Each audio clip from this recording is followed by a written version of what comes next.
On the 569th day of the war in Ukraine, the fighting was concentrated in these areas. Today, the most important news comes from the Bakhmut front, where official Ukrainian sources confirmed the news about the liberation of Andriivka in the southern part of the front. The General Staff of the Armed Forces of Ukraine informed that Ukrainian soldiers captured Andriivka and began to consolidate their control over their new positions.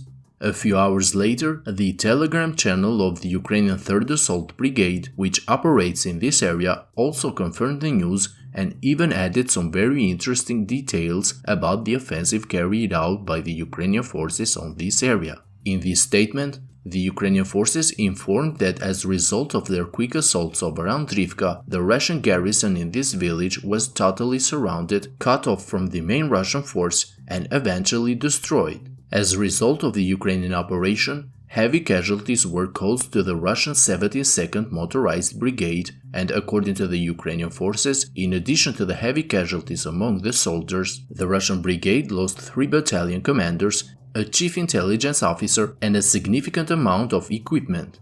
Fighting continues near the village, and now the Ukrainian units are focused on consolidating their new positions. After inflicting heavy casualties, the 3rd Assault Brigade raised a drone with a loudspeaker over Andriivka and called on the remaining Russian forces to surrender.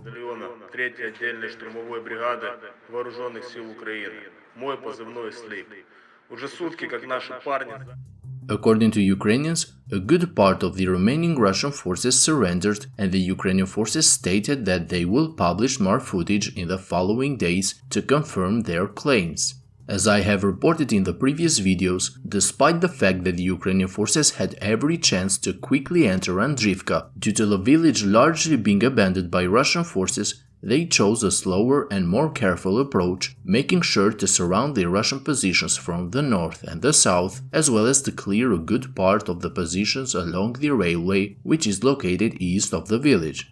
In the direction of Klishchiivka, the situation also appears to be very difficult for the Russian forces.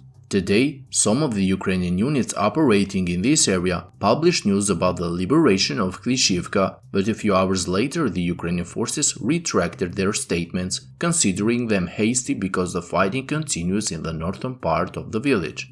For example, with this video posted today on their Telegram channel, the Belarusian volunteer group Kastus Kalinyuski declared the liberation of Klishchiivka, but a little later they removed this post. However, I remind you that the same situation happened yesterday with the liberation of Andriivka, and in the end the news turned out to be true.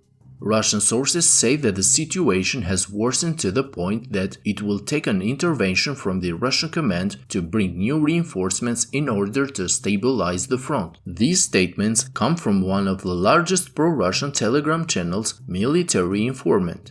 The source also reports that the Ukrainian forces managed to drive out the Russian units not only from Andriivka, but also from Klishchiivka as well. The situation of the Russian forces near Klishchiivka remains very difficult. During the last few days, Ukrainian Telegram sources continued to publish footage of Russian forces trying to enter Klishchiivka from the north in desperate attempts to maintain a small presence inside the village. The fact that the Ukrainian forces have full control over the dominant heights in the west, and because the village is mostly destroyed and exposed, makes these Russian groups an easy target for the Ukrainian artillery and drones. In this video published today, a group of Russian soldiers, obviously larger than the previous groups, is seen leaving their positions in the northern part of Klishchiivka after another failed mission. The Russian forces are seen moving northward while falling under the mortar fire of the 118th Territorial Defense Brigade of the Ukrainian Army.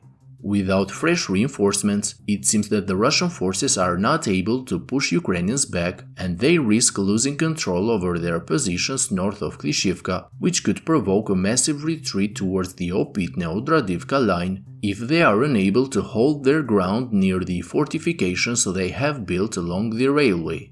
Friends, if you like my daily updates, I kindly ask you to hit the like and subscribe buttons, as this will greatly help the channel to reach a wider audience. That's all for today's update. Thank you to my Patreon supporters and have a great day.